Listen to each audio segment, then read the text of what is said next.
Hello and welcome to everyone.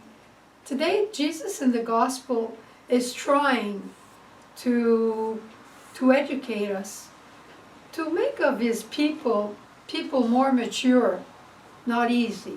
But he tells us, come walk with me, come and stay with me, and you'll understand. So this is what he's telling us today.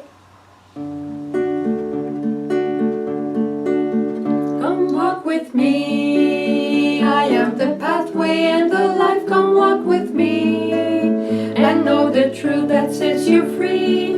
Yes, your challenge can be met with me, come walk with me, and you will see. You will see. We just sang, come walk with me. And at this time of year, we have a nest on our balcony with swallows. And now is the time that the swallows, the little babies, get out of the nest and start flying by their own. So we could sing, come fly with me. But you know, we're just there watching every day. We just would like to see that moment when they go out of the nest. But at the same time, we're sort of scared because the mother wants them, and the mother and the father, but I don't know who's who. Yeah, we know by the color. But they're just flying around the nest. They're just flying around like to show to the little babies how to fly. It's very interesting to see what's going on. I'm talking to you about that because today in the Gospel, Jesus says to Chorazim and Bethsaida, poor Chorazim, poor Bethsaida. Because those people, it's like if Jesus at the same time is realizing that he has failed in what he's done. Because he made miracles around these cities that are around the lake.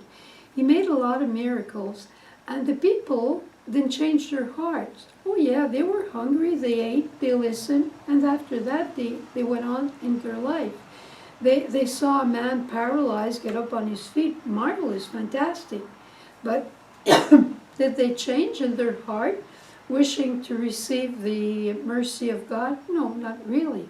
So Jesus is in front of all that, and he says to himself, well, I have to educate, my people have to become more mature. I have to educate them. And nobody likes this word, education. Parents know what that means. Repeating and repeating and repeating, and sometimes repeating a little louder, but always repeating the same thing.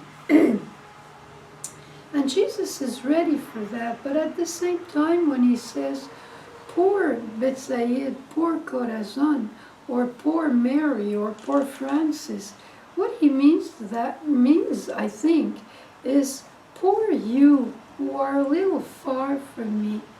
You know me, you saw things I did, but if you could only give me your heart, if only you could walk with me, if only you could learn how to live by looking at me live, and you could accept to change. That's our problem. We think we're all right, but we still have and we still need conversion. I always noticed that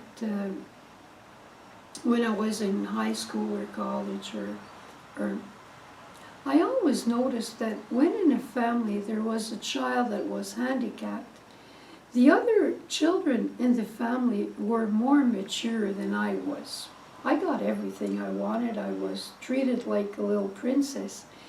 But they were used to sacrificing things. They were used to leaving the first place to another. They were used to waiting for things they wanted because the little brother, the little sister was handicapped, and they had to leave more room to the other one. I didn't learn that. And this is part of education, and this teaches me that education comes very often from the cross. And nobody likes this, but at the same time, at one moment or another in our lives, this has to happen so that we can get closer and closer to Jesus and to be one with him. Jesus says, come back to me, come back and come closer to me. Don't give your heart to anyone. Probably I'm asking more to you than I'm asking your neighbor. But you know me, you have had experiences with me, and I can ask more of you, I can expect more of you, and I want to make you happier than you are. And this is normal because you are mine. You were, how would I say, you were incorporated in my life by your baptism. You are mine. You have to think of that. And don't stay far from me. It's like a mother or father who sees his young one going to college in another province, another state, and he's going with a friend of school. And the parents aren't expecting the other friend to write every week or to telephone or to have a Zoom with them, but they're expecting that of their son. They gave so much for this son, and they're expecting not just gratitude, but they love him. And this is what God is trying to tell us today. I love you. I need you to be closer to me because I want to make you happier. This is what we have to understand in the gospel of today. So I pray and I hope with all my heart that we'll all understand that even when God is trying to educate us, he's trying to tell us that he loves us. Because I remember when my father used to tell me, you can't do this, you cannot do that. I said, why can the other ones do it? He said, the other ones are my daughter. You are my daughter, and you can do it because I love you, and I don't want this for you. God is telling us the same thing today. I love you, and this is what I want for you. Come on.